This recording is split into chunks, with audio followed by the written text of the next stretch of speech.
Vale.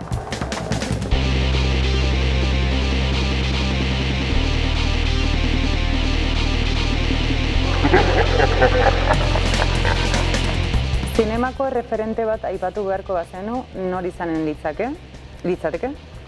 Jonas Mekas. Zein da gehien gorrotu duzun filma edo zinemagintza mota? Gorrotu ditut asko, baina bereziki gorrotu ditut filmak edo Lars von Trier, Michael Haneke edo zinemagile hauek disfrutatzen dutela ikusleari gaizki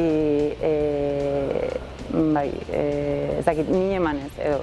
Eta asko fijatzen direla munduaren gauza txarretaz, txarretan, eta niretzako garrantzitsua da, igual luzatzen ari naiz, baina norbaiti bere bizitzako ordu bete edo bi ordu edo lapurtu behar badizkiozu, zinematik ateratzea igual sartu dena baino pixka bat hobeto, ez?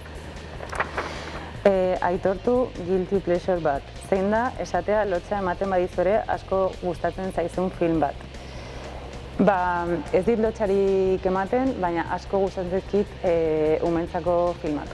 Orokorrean bai Pixar, Miyazaki eta ez zain onak direnak ere.